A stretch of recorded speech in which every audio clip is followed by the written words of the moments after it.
And السلام علیکم student. امید ہے آپ سب بالکل خیریت سے ہوں گے اور ٹھیک ہوں گے. آج ہمارا باب سوم ہے سیرت طیبہ صلی اللہ علیہ وسلم. 17 جولائی 2020 اور جمعے کا دن ہے اور پنجم کلاس کا ہے اور اسلامیات کا سبق ہے. ٹھیک ہے. اور سبق کا نام کیا ہے؟ اسوہ حسنہ اور حیات طیبہ صلی اللہ علیہ وسلم.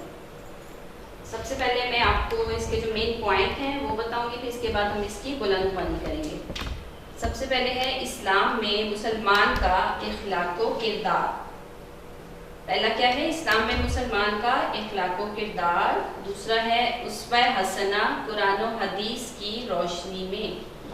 اسوہ حسنہ قرآن و حدیث کی روشنی میں. تیسرا ہے مسلمانوں کے لیے مثالی نمونہ اور عرب کی کایا پلٹ، یعنی کہ حضور صلی اللہ علیہ وسلم کی آمد سے عرب کی کایا پلٹ گئی تھی. بے مثل شخصیت. اب ہم اس کی بلند خوانی کرتے ہیں.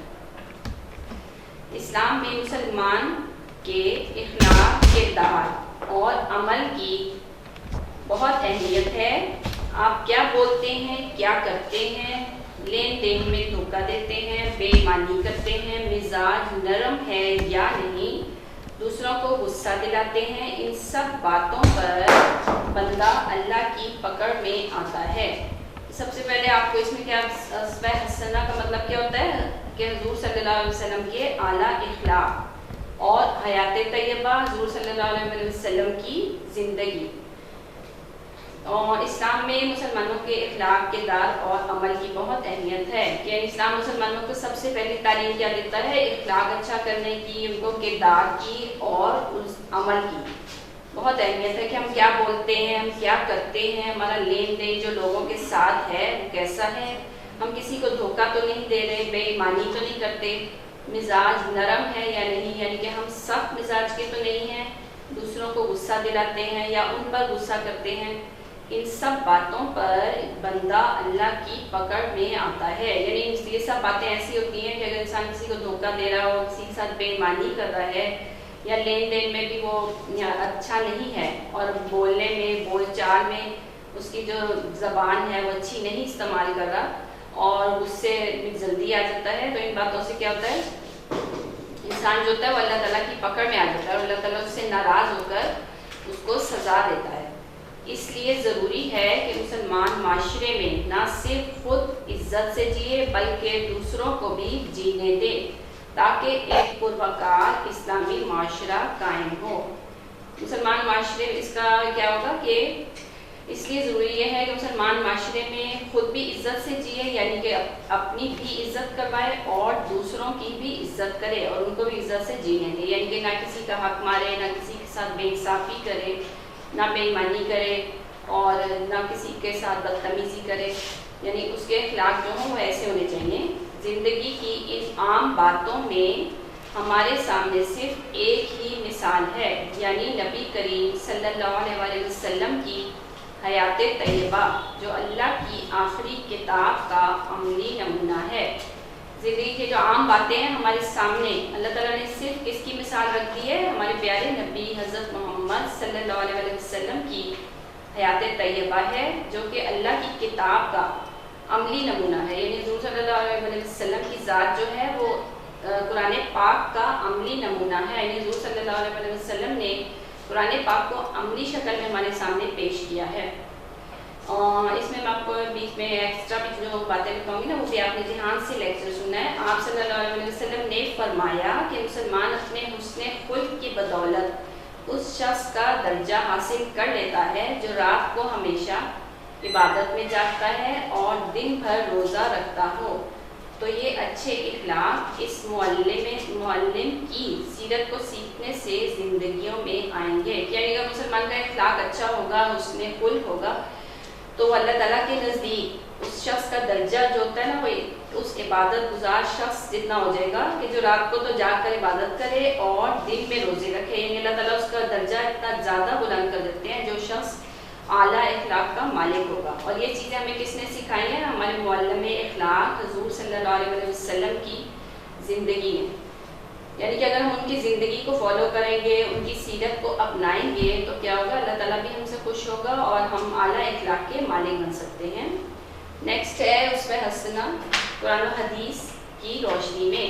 اس میں قرآن پاک کی سب سے پہلے آیت ہے، یہ دیکھیں سورۃ مائدہ کی آیت ہے، اس کا ترجمہ ہے اے رسول صلی اللہ علیہ وسلم، جو ارشادات آپ کے رب کی جانب سے آپ پر نازل ہوئے ہیں سب لوگوں تک پہنچا دیجئے۔ یعنی قرآن پاک کی آیت میں بھی حضور صلی اللہ علیہ وسلم کو اللہ تعالیٰ نے حکم دیا ہے کہ آپ کی جانب جو اللہ تعالیٰ کی طرف سے ارشادات نازل ہوئے ہیں، یعنی ارشادات کیا تھے، اللہ تعالیٰ کے ارشادات کیا تھے، قرآن پاک کی شکل میں، تو ان کو لوگوں تک پہنچا دیجئے۔ اور اس کے نبی کریم صلی اللہ علیہ وسلم نے اللہ کے حکم کے مطابق قرآن کا ایک ایک لفظ پوری دیانتداری سے لوگوں تک پہنچا دیا اور اس کو آسان بنانے کے لیے اپنے اعمال سے سکھا بھی دیا۔ یعنی قرآن پاک میں ہمیں جیسے نماز کا حکم دیا گیا ہے، زکوٰۃ کا، روزے رکھنے کا، لیکن ان پر عمل کرنے کے لیے یعنی ہم نے روزے کس طرح رکھنے ہیں، نمازیں کس طرح پڑھنی ہیں، ان کو عملی شکل میں ہمیں کس نے سکھایا ہے، حضور صلی اللہ علیہ وسلم کی ذات نے۔ یعنی حضور صلی اللہ علیہ وسلم نے اپنے اعمال سے ان کو عملی شکل میں ہمیں سکھایا ہے۔ یہ اب آیت ہے سورۃ احزاب کی آیت، اس کا ترجمہ ہے اے پیغمبر، ہم نے آپ صلی اللہ علیہ وسلم کو گواہی دینے والا اور خوشخبری سنانے والا اور خبردار کرنے والا بنا کر بھیجا ہے، اور اللہ کی طرف اسی کے حکم سے بلانے والا اور روشن چراغ بنا کر بھیجا ہے، اور مومنوں کو خوشخبری سنا دیجئے کہ ان کے لیے اللہ کی طرف سے بڑا فضل ہے۔ یعنی حضور صلی اللہ علیہ وسلم کو اللہ تعالیٰ اس میں مخاطب کر کے کہہ رہے ہیں کہ آپ کو اللہ تعالیٰ نے خوشخبری دینے والا، خوشخبری کس چیز کی، یعنی کہ جو مومن ہوں گے، جو مسلمان ہوں گے اور جو اللہ تعالیٰ کے راستے پر چلیں گے، ان کو جنت کی خوشخبری اور خبردار کرنے والا بنا کر بھیجا ہے۔ خبردار کرنے والا ان کے لیے جو سیدھے راستے سے ہٹ جائیں گے اور ہدایت کے راستے پر نہیں ہوں گے اور برائی کے راستے پر چلیں گے، تو ان کو خبردار کر دیں کہ ان کے لیے آخرت میں دوزخ کا ٹھکانہ ہے، اور اللہ کی طرف اسی کے حکم سے بلانے والا اور روشن چراغ بنا کر بھیجا ہے۔ یعنی حضور صلی اللہ علیہ وسلم کی ذات کو مسلمانوں کے لیے بلکہ تمام عالم کے انسانوں کے لیے ایک روشن چراغ بنا کر بھیجا ہے، اور مومنوں کو خوشخبری سنا دیجئے کہ جو مومن ہیں ان کو اللہ تعالیٰ نے خوشخبری دی ہے کہ اللہ تعالیٰ نے اللہ تعالیٰ کی طرف سے ان کے لیے بڑا فضل ہے، یعنی کہ بڑا انعام ہے اور بڑی زیادہ ان کے اوپر اللہ تعالیٰ کی برکات نازل ہوں گی۔ اب آپ کو حضور صلی اللہ علیہ وسلم نے بھی اپنے ہی یعنی اخلاق کے بارے میں حضور صلی اللہ علیہ وسلم کا ارشاد ہے کہ بے شک میں اعلیٰ اخلاق کی تکمیل کے لیے بھیجا گیا ہوں، کہ اللہ تعالیٰ نے حضور صلی اللہ علیہ وسلم کو اعلیٰ اخلاق کی تکمیل کے لیے بھیجا ہے، تکمیل کہتے ہیں مکمل کرنے کے لیے بھیجا ہے۔ اور حضرت عائشہ رضی اللہ تعالیٰ عنہ جو تھی وہ حضور صلی اللہ علیہ وسلم کے اخلاق کے بارے میں فرماتی تھی کہ کیا تم نے قرآن نہیں پڑھا، جو کچھ قرآن میں ہے وہی آپ صلی اللہ علیہ وسلم کے اخلاق ہیں۔ یعنی حضرت عائشہ رضی اللہ تعالیٰ عنہ کیا فرما رہی ہیں کہ اگر تم نے قرآن پاک پڑھا ہے تو حضور صلی اللہ علیہ وسلم کے اخلاق جو ہیں وہی اس کی عملی جو ہے وہ صورت ہے، حضور صلی اللہ علیہ وسلم کے اخلاق جو ہیں وہ قرآن پاک کی عملی صورت ہے۔ یعنی جس نے قرآن پڑھا ہوگا تو اس کو حضور صلی اللہ علیہ وسلم کی سیرت جو ہے وہ خود ہی سمجھ میں آ جائے گی۔ جس طرح قرآن مجید کتاب کی شکل میں ہے، اسی طرح حضرت محمد صلی اللہ علیہ وسلم کا ہر عمل صحابہ کرام رضی اللہ تعالیٰ عنہ کی طرف سے تحریر کیا گیا ہے، جسے حدیث کہتے ہیں۔ قرآن پاک جو قرآن مجید جو ہے وہ کتاب کی شکل میں ہے، اور حضور صلی اللہ علیہ وسلم کا جو ہر عمل تھا وہ صحابہ کرام رضی اللہ تعالیٰ عنہ اس کو تحریر کرتے تھے، اور اسے ہم کیا کہتے ہیں، حدیث۔ یعنی حضور صلی اللہ علیہ وسلم کے اقوال کا نام حدیث ہوتا ہے، اور اس کو تحریری شکل میں لے کے آتے تھے صحابہ کرام جو حضور صلی اللہ علیہ وسلم کے ساتھ ہر وقت رہتے تھے، تو وہ اس کو حدیث کی شکل میں لے کے آتے تھے اور اس کو لکھ لیتے تھے، جو بھی حضور ان کو لکھ لیتے تھے صحابہ کرام رضی اللہ عنہ۔ مسلمانوں کے لیے مثالی نمونہ، حضور اکرم صلی اللہ علیہ وسلم نے اپنی پوری زندگی سادگی، صبر، اللہ پر بھروسے اور شکر گزاری کے ساتھ بسر کی۔ آپ صلی اللہ علیہ وسلم کی اللہ تعالیٰ سے محبت اور عمدہ اخلاق سے متاثر ہو کر بے شمار لوگ ایمان لائے. یعنی حضور صلی اللہ علیہ وسلم حالانکہ اللہ تعالیٰ نے ان کو پوری دونوں جہانوں کے لیے رحمت بنا کر اور بادشاہ کی طرح ان کی حیثیت تھی، بادشاہت جیسے ہوتی ہے اس طرح اللہ تعالیٰ نے ان کو دنیا تمام عالم کے لیے بادشاہ بنا کر بھیجا تھا، لیکن ان کی زندگی جو تھی بہت زیادہ سادگی پر منحصر تھی. یعنی وہ اپنی زندگی جو تھی بہت سادہ گزارتے تھے. ان کے پاس صرف 2 جو تھے وہ کپڑے ہوتے تھے پہننے کے لیے، ان کو ہی وہ دھو کر اور دوبارہ پہن لیتے تھے. اور یعنی بستر بھی ان کا سادہ ہوتا تھا، خوراک ان کی سادہ ہوتی تھی، ان کا جو لائف اسٹائل تھا، طرز زندگی تھا وہ بالکل سادہ تھا. اور ہر حال میں وہ اللہ تعالیٰ کا صبر کرتے تھے اور اللہ تعالیٰ کا شکر ادا کرتے تھے. اور آپ صلی اللہ علیہ وسلم کی اللہ تعالیٰ سے محبت اور عمدہ اخلاق سے متاثر ہو کر بے شمار لوگ ایمان لے آئے. یعنی حضور صلی اللہ علیہ وسلم کا اخلاق اتنا اچھا تھا اور وہ لوگوں سے اتنی زیادہ محبت سے پیش آتے تھے کہ لوگ جو تھے نا ان کے اخلاق سے متاثر ہو کر ایمان لے آتے تھے. اس میں یہاں پہ میں آپ کو ایک چھوٹا سا واقعہ سناؤں گی کہ ایک دفعہ ایک دیہاتی جو تھا، یعنی کہ اس دور میں جو دیہات میں جو لوگ ہوتے تھے نا وہ بالکل یعنی کہ لا علم تھے اور بالکل ان کے اندر وہ کسی چیز کا شعور نہیں تھا، ان کو کسی چیز کے بارے میں کچھ بھی پتہ نہیں تھا. تو وہ ایک دفعہ حضور صلی اللہ علیہ وسلم کی خدمت میں حاضر ہوا اور جب وہ حضور صلی اللہ علیہ وسلم سے اس نے گفتگو کی، حضور صلی اللہ علیہ وسلم نے اس سے باتیں کی تو وہ ان سے متاثر ہو کر مسلمان ہو گیا تھا، وہ اسلام لے آیا تھا. تو جب وہ واپس جانے لگا اپنی بستی میں یعنی اپنے گاؤں میں واپس جانے لگا دیہات میں، تو حضور صلی اللہ علیہ وسلم نے اس کو جاتے ہوئے یعنی اپنا جو ان کا لباس تھا وہ اس کو تحفتاً پیش کیا، ہدیے کے طور پہ پیش کیا. اور ساتھ حضور صلی اللہ علیہ وسلم کی جو سواری تھی جس پر وہ سوار ہوتے تھے وہ بھی انہوں نے اس کو ہدیے کے طور پہ دی. اور اس کو یعنی کہ بہت اچھے اخلاق سے اور اتنی خوش دلی سے ملے کہ وہ جو تھا نا وہ آپ سے بہت زیادہ متاثر ہوا. جب وہ اپنی بستی میں پہنچا تو اس نے وہاں جا کے لوگوں کو زور زور سے یعنی فل خوشی کے ساتھ اور جوش میں بتانا شروع کیا حضور صلی اللہ علیہ وسلم کے اخلاق کے بارے میں کہ یعنی کہ میں ایک ایسے شخص سے مل کے آ رہا ہوں کہ اس جیسا شخص میں نے آج تک اپنی پوری زندگی میں نہیں دیکھا. یعنی اس کا اخلاق، اس کا کردار اتنا اچھا ہے کہ میں نا اس سے متاثر ہو گیا ہوں بہت زیادہ. پھر اس نے پوری لوگوں کو حضور صلی اللہ علیہ وسلم سے اپنا ملنے کا واقعہ سنایا. تو جو اس کی بستی کے 300 لوگ تھے جو اس کے ساتھ حضور صلی اللہ علیہ وسلم کی خدمت میں حاضر ہوئے اور وہاں پر جا کر ان سب نے اسلام قبول کر لیا. یعنی حضور صلی اللہ علیہ وسلم کا اخلاق اتنا اچھا تھا کہ لوگ ان سے متاثر ہوئے بغیر نہیں رہ سکتے تھے. اب اگلا ہمارا ہے اس کی ہیڈنگ ہے عرب کی کایا پلٹ. آپ صلی اللہ علیہ وسلم نے اپنی سیرت پاک سے عرب کے لوگوں کے خیالات، نظریات، اخلاق اور کردار کو سنوار دیا. کہ جب حضور صلی اللہ علیہ وسلم کی آمد ہوئی تھی تو اس وقت کیا تھا، عرب جو تھا وہ جہالت کی تاریکی میں ڈوبا ہوا تھا. تو حضور صلی اللہ علیہ وسلم نے عرب کے لوگوں کے خیالات بھی، ان کے نظریات اور اخلاق اور کردار کو سنوار دیا. عرب کے لوگ عہد جاہلیت کے اندھیروں میں ڈوبے ہوئے تھے اور آداب معاشرت یعنی انہیں معاشرے میں رہنے کے آداب اور اخلاق و کردار کا کچھ بھی پتہ نہیں تھا. آداب معاشرت اور اخلاق و کردار کا نام نہ تھا. غلاموں، ناداروں اور کمزوروں کا کوئی پرسان حال نہ تھا، یعنی کہ کوئی ان کو پوچھنے والا نہیں تھا. اس سے بڑھ کر ظلم کیا ہوگا کہ انسان اپنی ہی بیٹی کو زندہ درگور کر دیتا. یعنی اس دور میں اتنے لوگ جاہل تھے کہ جب کسی کے گھر بھی بیٹی پیدا ہوتی تھی تو اس کو زندہ ہی وہ دفنا دیتے تھے. اور اخلاق و کردار کا تو ان کو بالکل بھی کوئی پتہ ہی نہیں تھا اور آداب معاشرت کچھ بھی نہیں تھا. یعنی وہ چھوٹی چھوٹی باتوں پہ ایک دوسرے کا قتل کرنے سے بھی گریز نہیں کرتے تھے. یعنی اتنی زیادہ عرب معاشرے میں جہالت تھی. نبی کریم صلی اللہ علیہ وسلم نے لوگوں کو اسلام کی دعوت دی اور تعلیم و تربیت دے کر دور جاہلیت کے اندھیروں سے نکالا. حضور صلی اللہ علیہ وسلم نے ان کو اسلام کی دعوت دی اور ساتھ ان کو تعلیم بھی دی اور ساتھ ان کی تربیت بھی کی. یعنی کہ تعلیم بھی دی ان کو قرآن پاک کی میں جو اللہ تعالیٰ نے ارشادات فرمائے ہیں اور قرآن پاک میں جو تعلیمات ہمیں دی گئی ہیں وہ بھی دی اور تربیت یعنی ان کو ساتھ تربیت بھی دی. دیکھ کر دور جاہلیت کے اندھیروں سے نکالا کہ وہ جو اندھیروں میں ڈوبے ہوئے تھے دور جاہلیت کی یعنی جہالت بہت زیادہ تھی ان کے اندر تو اس سے نکل آئے. یہ انقلاب محض عرب تک ہی محدود نہ رہا بلکہ دنیا کے طول و عرض میں پھیل گیا.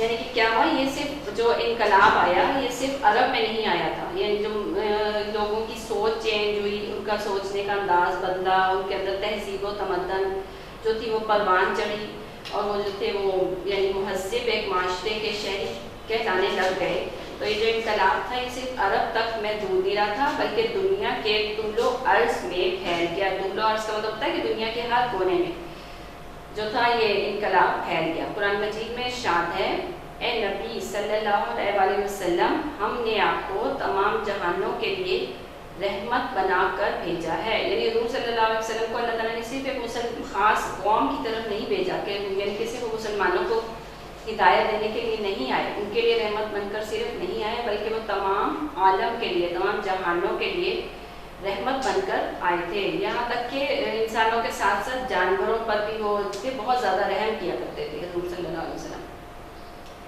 آپ صلی اللہ علیہ وسلم کی مجلس کی حیثیت ایک درس گاہ کی تھی. گھر ہو، باہر ہو، حکومت اور ریاست مدینہ کا انتظام ہو یا عدالت ہو، حضور صلی اللہ علیہ وسلم نے جو کچھ فرمایا اس پر عمل کر کے بھی دکھایا.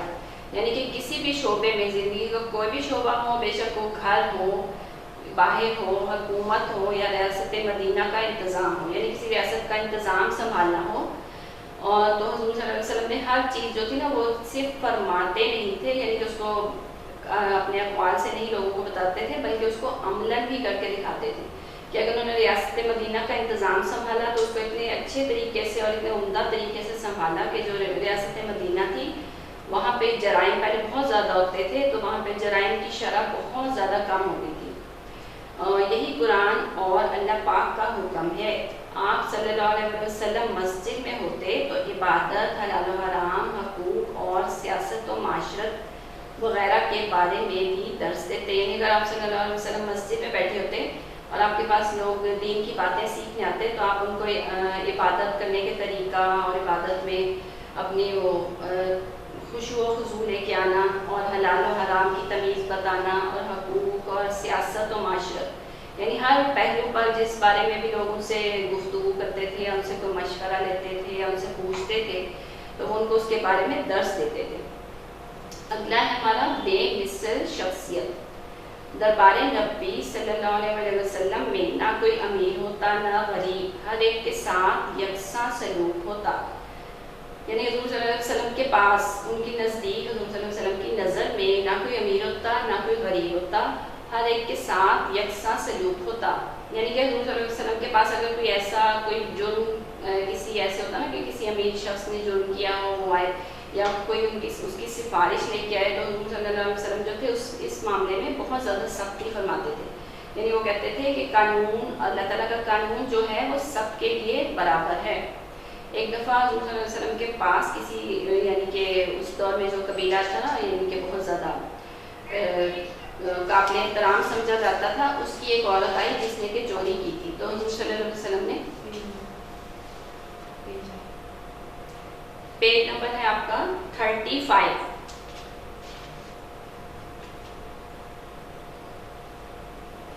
پیج نمبر 35 آپ کا.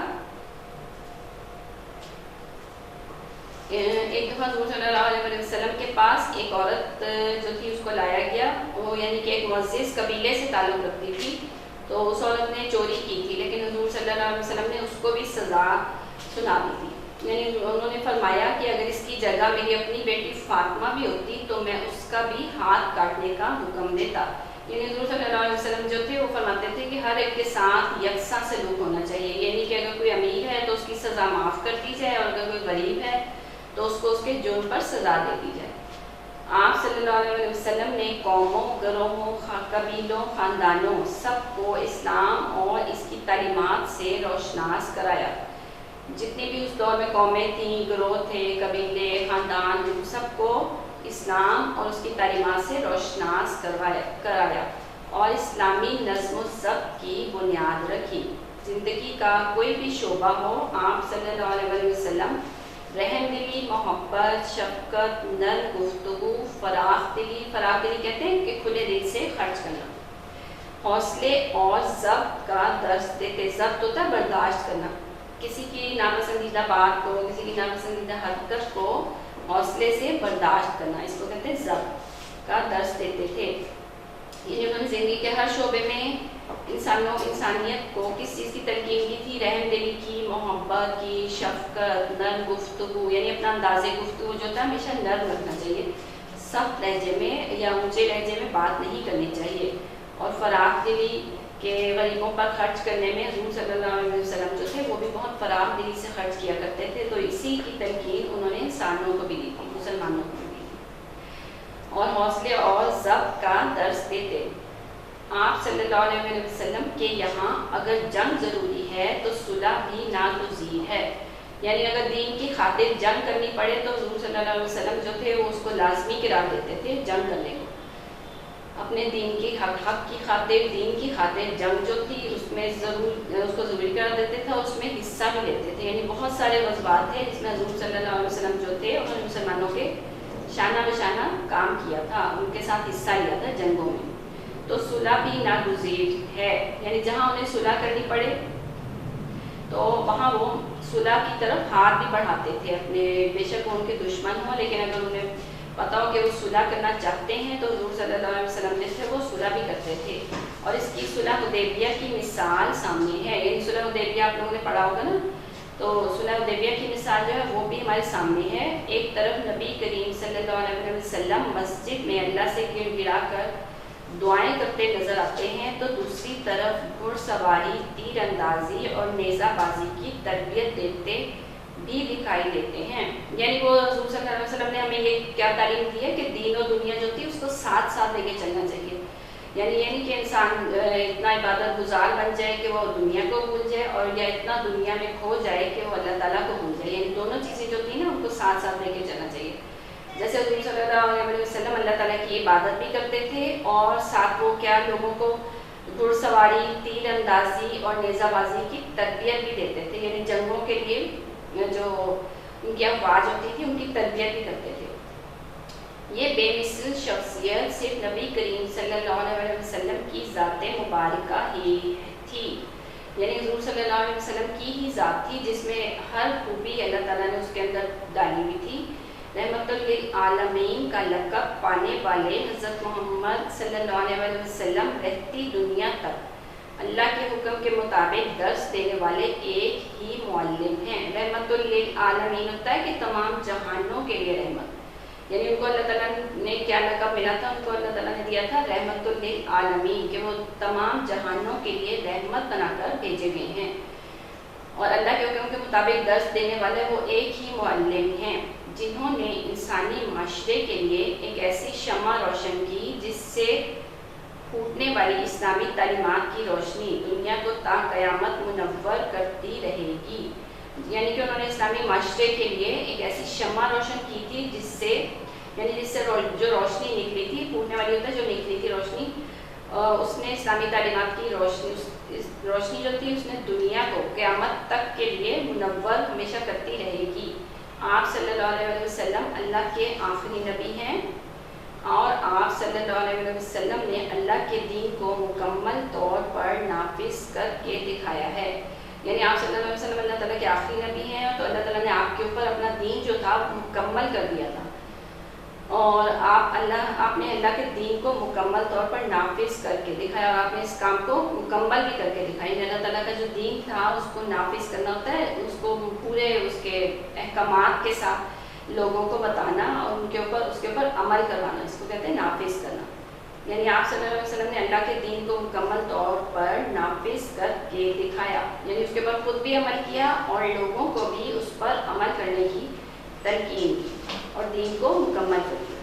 ٹھیک ہے، اب یہ اس کی آپ عملی صفحات دیکھیں، خالی جگہ اس میں قرآن ڈیش کی ڈیش کتاب ہے، قرآن اللہ کی آخری کتاب ہے، پہلا والا ہے قرآن اللہ کی آخری کتاب ہے، اگلا ہے نبی کریم صلی اللہ علیہ وسلم اللہ کے ڈیش نبی ہیں، آخری نبی ہیں۔ نیکسٹ ہے نبی کریم صلی اللہ علیہ وسلم کی زندگی میں ڈیش تکمیل کو پہنچا، دین تکمیل کو پہنچا، یہاں آئے گا دین۔ اب نہ کوئی ڈیش کتاب آئے گی اور نہ کوئی ڈیش آئے گا. اب نہ کوئی آسمانی کتاب آئے گی اور نہ کوئی نبی آئے گا. اس کا ہے نبی کریم صلی اللہ علیہ وسلم کی زندگی میں دین تکمیل کو پہنچا. اب نہ کوئی آسمانی کتاب آئے گی اور نہ کوئی نبی آئے گا. ٹھیک ہے. حضور صلی اللہ علیہ وسلم کی تعلیمات کی روشنی پوری دنیا کو قیامت تک منور کرتی رہے گی. فورتھ والے میں قیامت آئے گا. حضور صلی اللہ علیہ وسلم کی تعلیمات کی روشنی پوری دنیا کو قیامت تک منور کرتی رہے گی. اور لاسٹ ہے آخری آسمانی کتاب قرآن مجید کا ایک لفظ بھی کبھی بدلا گیا اور نہ بدلا جا سکے گا. بدلا 5th بارے میں آپ نے لکھنا ہے بدلا گیا اور نہ بدلا جا سکے گا. ٹھیک ہے.